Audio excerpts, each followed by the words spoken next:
halkan ayay igula sugan yihiin waxaana ka bilaabi doonaa koonaha ani magacayga waxaa la dhahaa cabdikhadar cabdullaahi cabdi ilaahay baa mahadala maanta in macnaha aan leedha qabow ku qaadanayo anigoo muddo 4 sano ah ku xidhnaa xabsiga dhibaatooyin fara badan oo liigu soo mariyay dhibaatooyinkii liigu soo mariyay haddaan qaar ka mid ah aan sheego waxaa ka mid ahaa waxyaabihi ugu daraa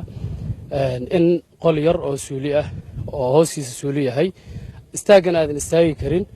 taagnida fadhina aan jirin oo yaa allah ugu taagnaanaysa in macnaha aan ku jiray muddo 4 bilood ah aniga shakhsiyan kaliya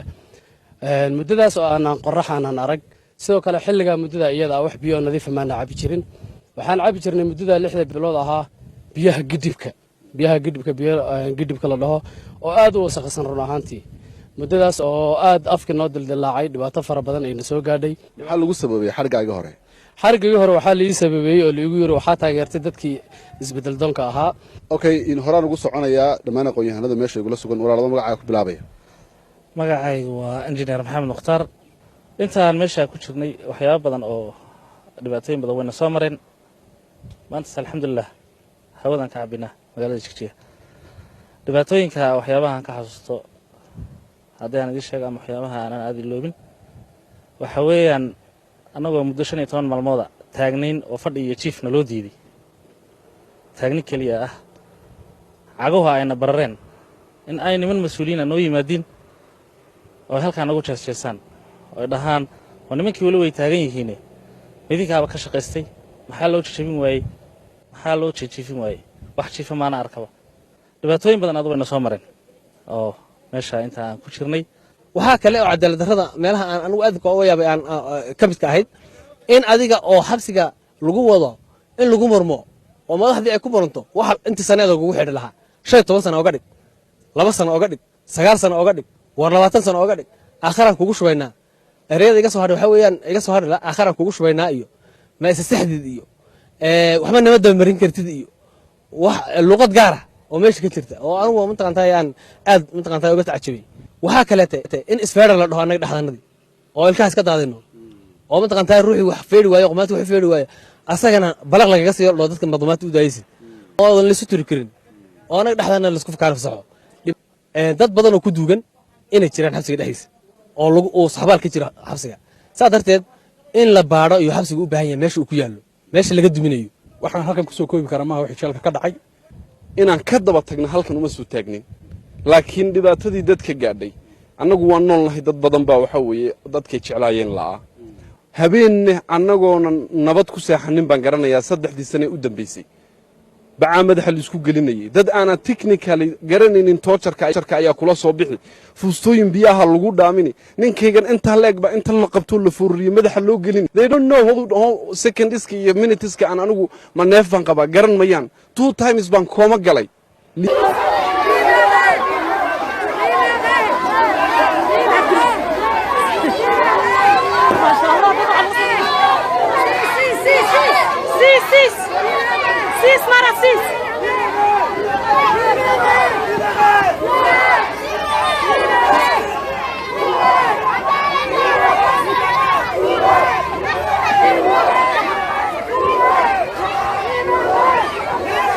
إلهي واحد ليه هداد واحد الشين قالوا حلقة يقول رح ما دوني دلا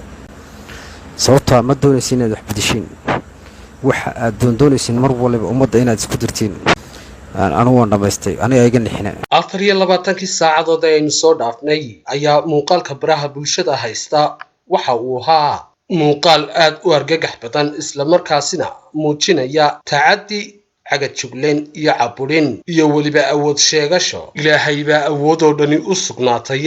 balse wali lagu hayo qaar kamida dadka Soomaaliyeed qaar kamida dadka Soomaalida ee degan qayb kamida geeyga ay Soomaalidu degto isla markaasina ay geysanayaan qaar kamida dadka mas'uuliyiinta ka ah qaybo kamida dhulka Soomaalida taxadiga uu muuqaalkaasi muujinayo oo waqti xaadirkani ka jira Jamhuuriyadda Djibouti oo kamid ah deegaanada Soomaalida amaba aan idhaahday dhulka Soomaalidu degto muuqaalkaasi oo dadka soo xusuusiyay gaboodfalladii uu hore u geystay ninkii lagu magacaabi jiray Cabdi Maxamuud Cumar Cabdi Ile ee ka dhacay jeelogaadeen kaasi oo Soomaali meel ay joogtaba ay aad uga xumaadeen muuqaalkani ayaa waxa uu yahay nin lagu magacaabo Fuad Yusuf Ali oo kamid ahaa ciidamada cirka ee Djibouti isla markaasina isagu muddooyinkii ugu dambeeyayba ku xidhnaa xabsi lagu magacaabo gabood oo ku yaala dalkaasi Djibouti walow aan lagu tilmaamin karin xabsi balse goobta uu ka soo muuqday ay ahayd musqul ama basuuli qofba waa sida uu u yaqaanee halkaasi oo kamid ah goobaha dadka lagu dhibaateeyo amaba loogu geysto gaboodfallada iyo tacadiga aanay marnaba raali ka ahayn diinteena suuban ee islaamka iyo midda gaaladuba isla markaasina lagu tilmaami karo cadaabtii ifka haddaba muuqaalkani oo dhab ahaantii dadka inta damiirka leh ay aad uga jidhidhicoonayaan isla markaasina aad uga naxayaan diifta iyo darxmada wiilkaasi ka muuqata iyo waliba xaaladda uu ku sugan yahay iyo waliba duruufaha dul hoganaya ee uu soo bandhigay Fuad Yusuf Ali oo kamid ahaa saraakiisha ciidamada Djibouti kana biyadiiday gaboodfallada iyo waliba tacadiga ay ku kacayaan qaar kamid ah mas'uuliyiinta dalkaasi Djibouti haddaba muuqaalkani oo guud ahaan Soomaali meel ay joogtaba cid kastoo aragta inta damiir kale ay aad uga naxayso ayaa Fuad Yusuf Ali oo ah wiil dhalinyaro ah isla markaasina ku xidhan goob suuli ah oo ay wasakh iyo xayawaanaadka noocyadiisa kala duwan ay halkaasi wehel kula noqdeen waxaana wehel u noqday xayawaanaadka iyo xansharaadka kala duwan ee aynu ku naqaano musqulaha waa baranbaro jiir dirxi iyo wixii la halmaala isla marhaantaasina ay kuwaasi u yihiin kaliya wehelka kaliya ee uu halkaasi kula sugan yahay waxa kale oo aanad indhahaagu qabanaynin isla markaasina aad uga argagaxaysaa jirdilka iyo waliba nabarrada ku yaala jidhka dushiisa daawadow bal ila fiirso Fuad Yusuf Ali iyo duruuftiisa nololeed ee waqtigani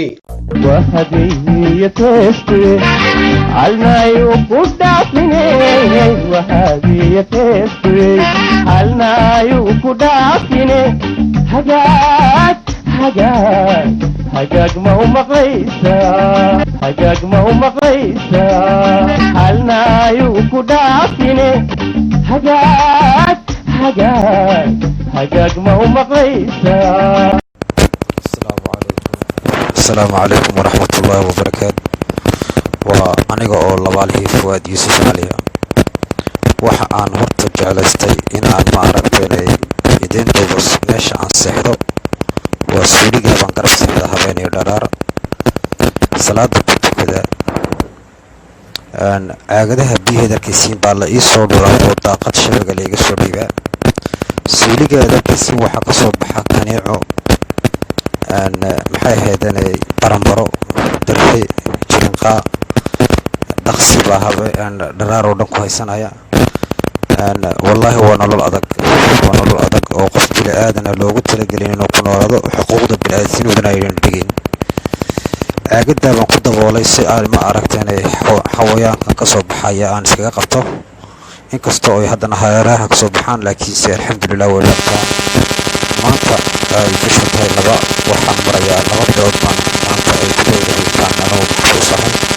oo lay soo qabtay iyo ku dhowaanaysa. waxa aan jeclaystay shabaga daaqada laga soo dhiibo inaan tuso. waa ka shabagaas weji ilbaabkii shabaga daaqadaa baa laga soo dhiibaa. marka waxaan walaalahay oo jeclahay inaan ma aragteen horta raggii aniga ma aragteen ay khaayimay ugu horeeya ninka walaalkay xaggaa ku bartay ee barkhad cali cudum la yidhaahdo. waan ku saamaxay walaal, waan ku saamaxay. waa iska dhibaataysan tahay, dhibaato badan baa ku haysata. waan ku saamaxay walaal. anoo taa ka gudbaya ma aragteen waxaan horta walaal doonayaa inaan sheego.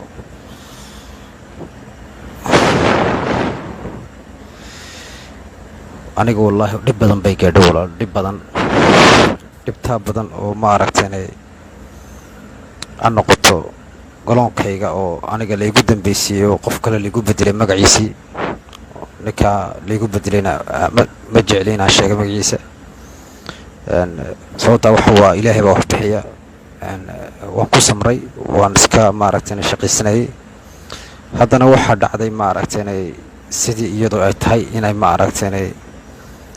diyaaraddii baa layga joojiyey. marka diyaaradda waxaa lagu wadaa amba komodondo booq amba copiloot,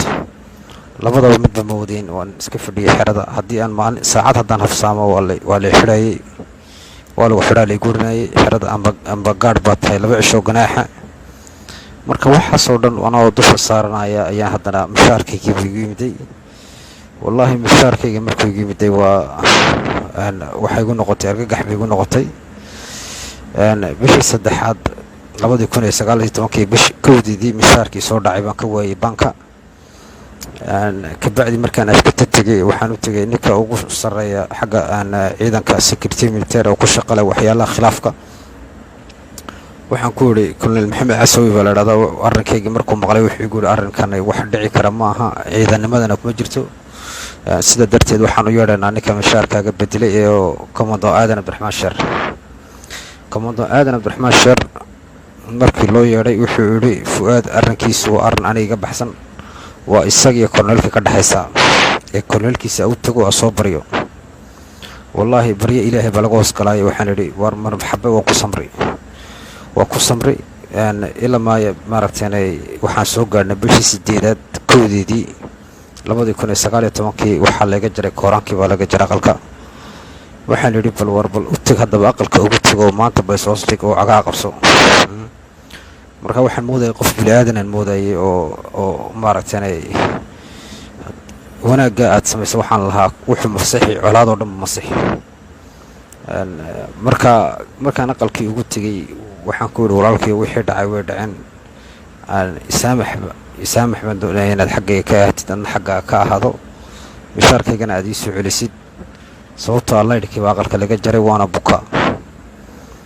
wuxuu igu yidhi soco, waanaa ka soo fikiray, waan eegaynaa. dib dambe maaragteen ilama hadin, dib dambe laydhkii iguma soo celin. waxa weeji tii dembi askari baan ahayd. wax dembiya haddaan yeesho markaan dembiga yeeshaba waa layga marayay heerkayga oo ganaax mishaarka waa laga goynaya, wax walba lagu samaynaya haddaad dembi samaysid. tii anigoo ku samraya waxaa dhacday marka in haddii toole bankigii isagna ganaax soo saaro. sababtoo lacagihii ayuu waayey banku, mushaarooyinkii buu waayey, ganaax buu soo saaray bil walba. ganaaxii lacagihii baa igu sii kordhay. waan u sheegay, waxaan ku yidhi war ganaax baa igu socdeen, mishaarkayga ii soo celi. marka isagu mishaarkayga wuxuu igu yidhi gacanta ka qaado oo askartaa la qaado oo saanka askarta hoose gal oo nacam si karaamadii sharafta layga hadlayo oo haddii toolada nacam laygu tunto. marxabaan yidhi dee waan iska qaadan jiray wakaas, laakiin ganaaxa baan haddana u sheegay. ganaaxii baa laygu bixi waayey. haddii toole waxaan yidhi waxani wax aniga culayskii isaarnaa iyo shaqadii aan joogay waxaan haddana dareemay noloshii kale caadiga ahayd ba inay culays kale saarantay in ma aragtay tacliintii aynay jirin oo ubadkayga anigu aan habeenay dharaa la dadaalayo cashar u dhigay xaafadii in caafimaadkii ubadkii ay iska bukoon karaanba ilmihii shuban ku dhici karo ilmihii kanaaca ku dhici karto ilmihii shukunguyaa ku dhici karo war bulsho iska wada waxaan arkay dhibaataysan oo taag daran oo caafimaad haysan oo tacliin haysan oo lacag haysan oo waxfa haysan oo iskaga nool ma aragtay si darilah iskaga nool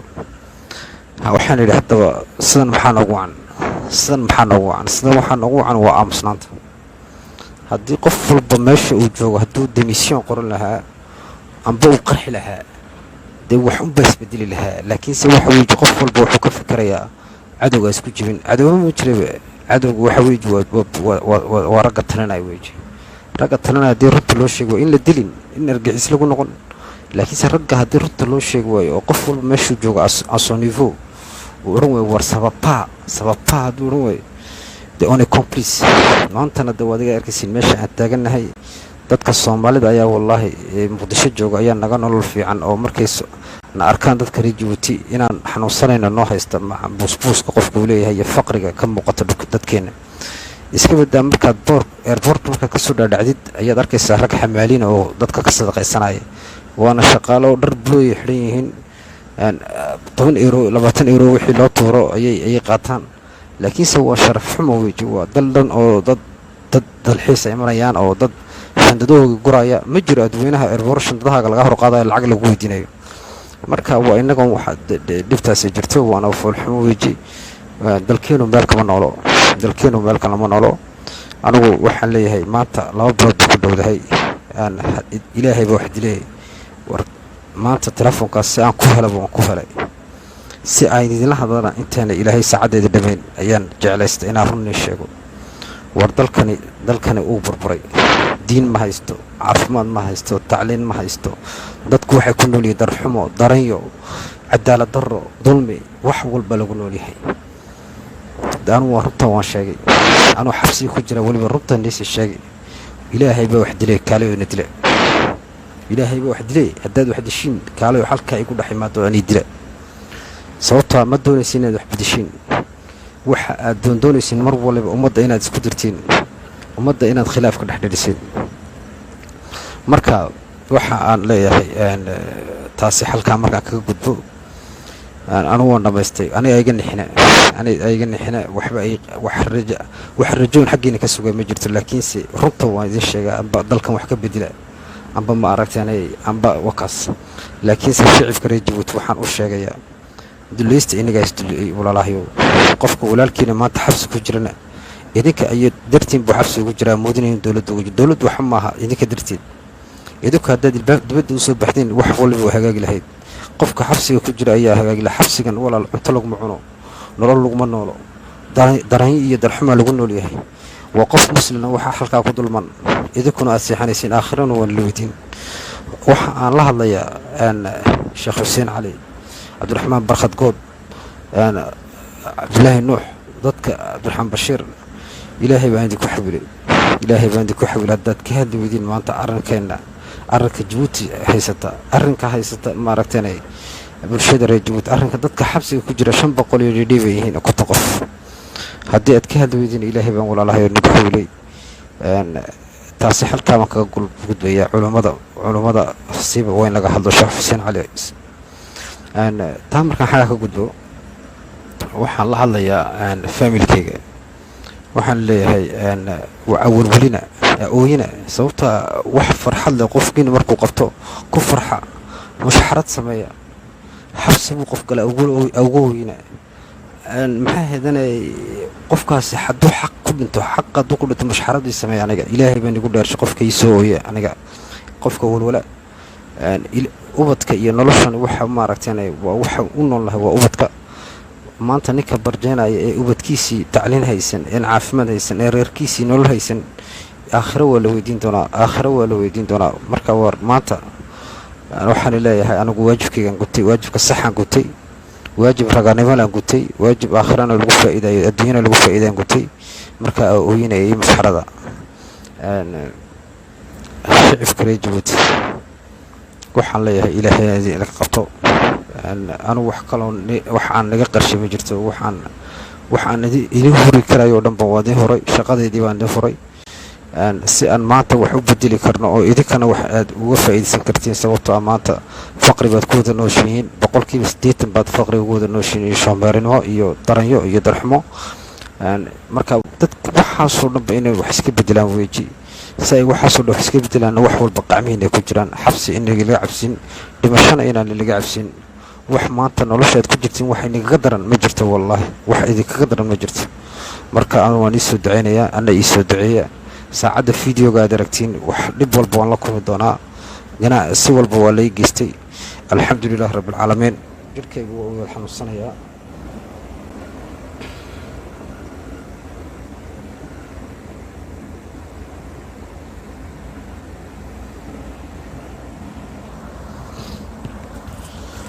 وكا ولا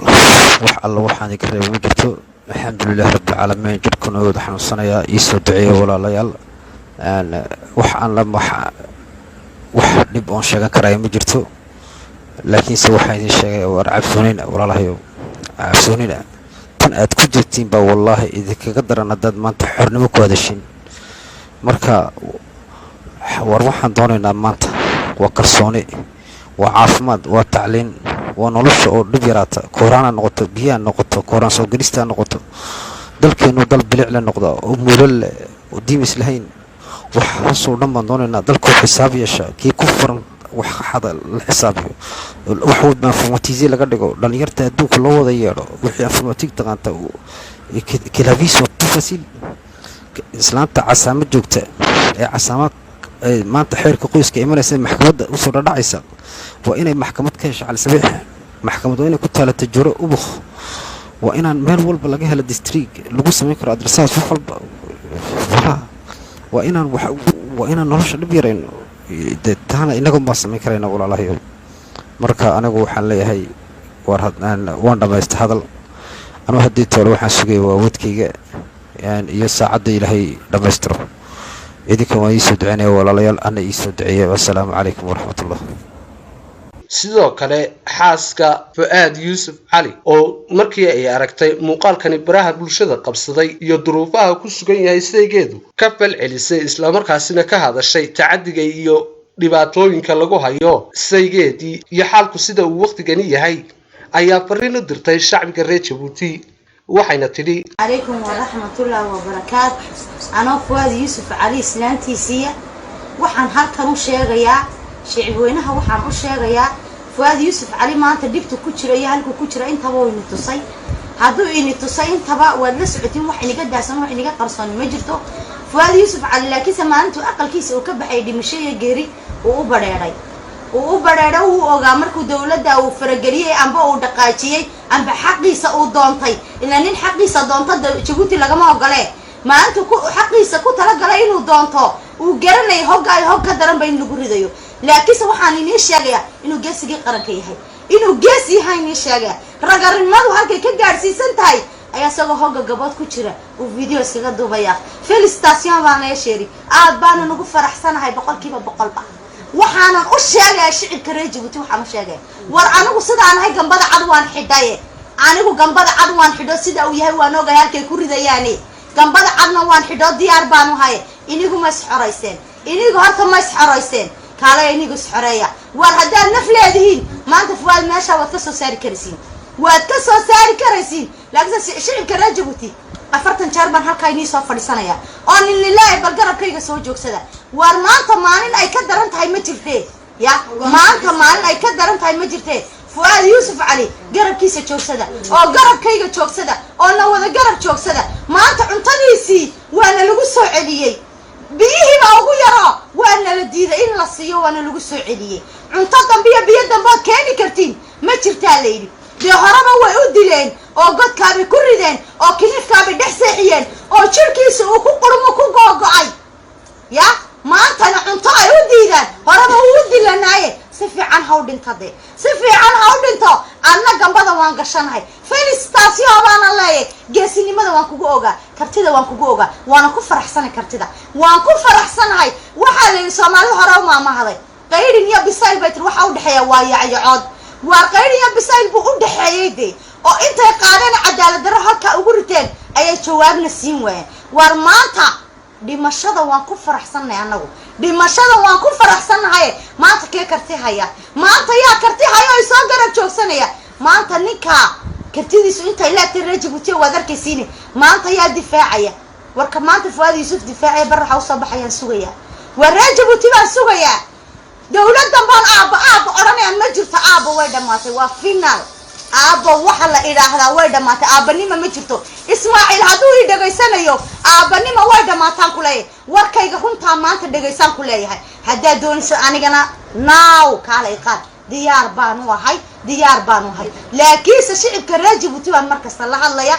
karti waa wuxuu halka ku joogsaday oo maanta video ku soo duubay ya reer Jabuuti oo ka kacayni leey fadhiga na garab joogsadaan leey hadii kale ishaba aqal baa laga ooyi taas waa cadaan bil cadaan horaba anaga hortaayaba halyeeyaa dhinto aqaladooda laga ooyi maantana anagu halyey dhintay ayaa aqalkiisa laga ooya waan ku faraxsanay dhimashada Fuad lagamana yaabo inaan ooyo lagama yaabo ka oohiniga sugayow ee islaada ku faraxdidow waa la weyday waana la qadaan ku leeyahay anigu hooyo sameeyay hooyo kartida odayga ku faraxsan ayaan ay ofin station geesta kale qaar kamid ah haweenka Jabuuti oo ka dareen cilniya dhacdadani foosha xun ee haysata Fuad Yuusuf Cali ayaa waxay tilmaameen maanta waan ooyeynaa hooyadii wadankaan nahay waan ooyeynaa maanta inaan kaaban u hadlaynaa walaalkay Fuad Yuusuf Cali war badno xideen war lagu xidhiyo war badno xideen war loo dhiman dadka ayga handaad ku xideen waa loo dhiman cuntada maanta u diideen cuntadina ugu diideen ama shaniintii diidano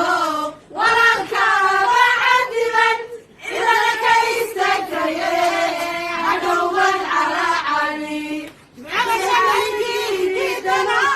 hadhowka waa cadilan ilaa ka istaagtaye hadhowban calaa cali wixii aadayahaa wakaneeba la yidhi adini way islaatayo saacadaada baa la yidhi tolkay aaway ciise weyn oo ku aaway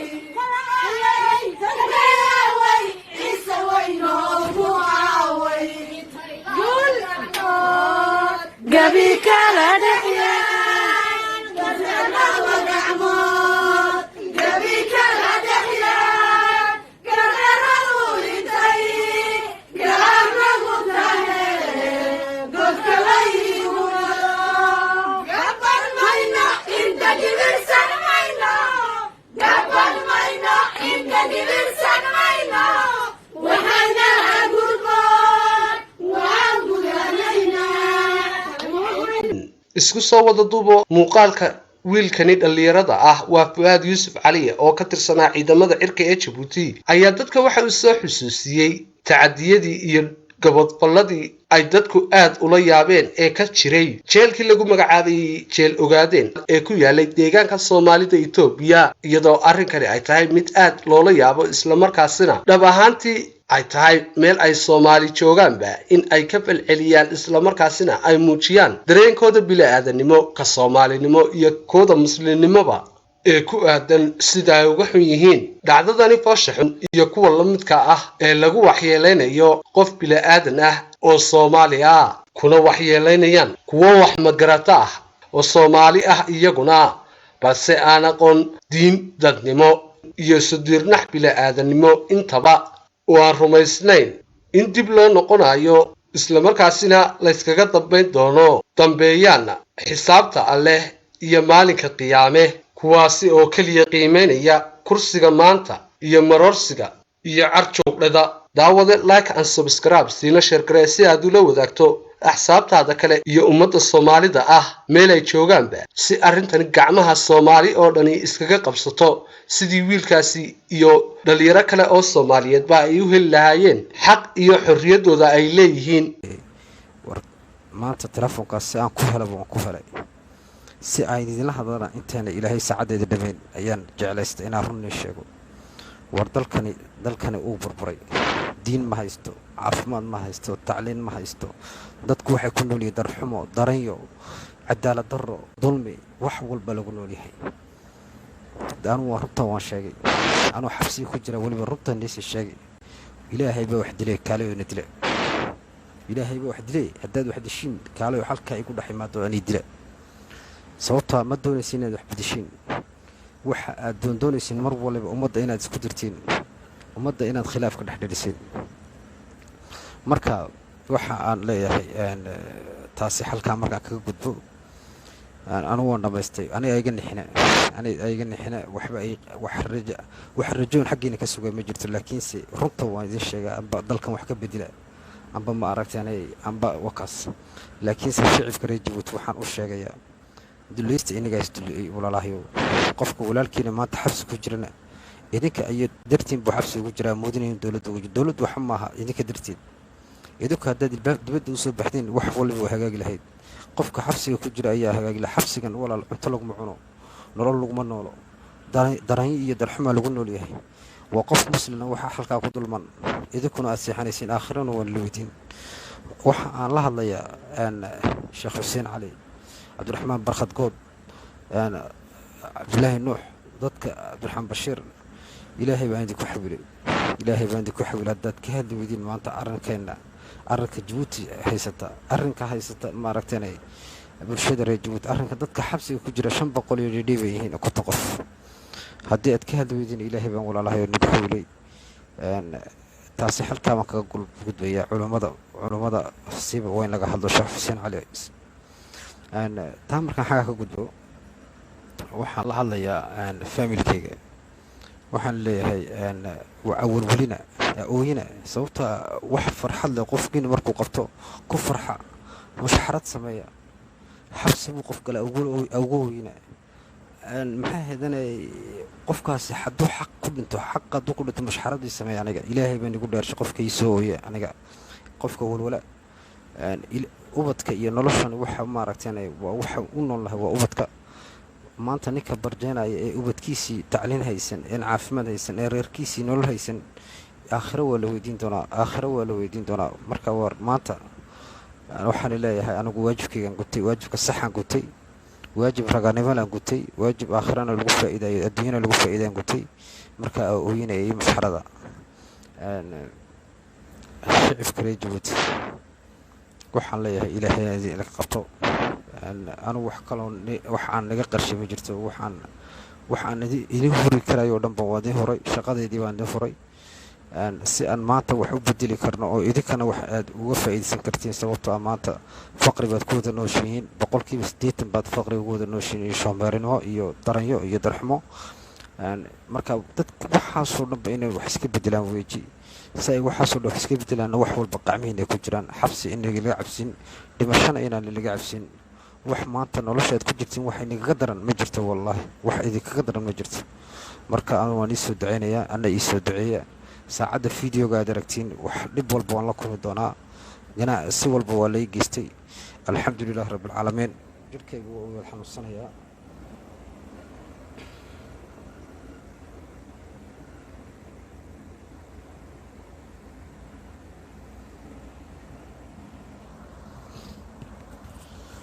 وكولال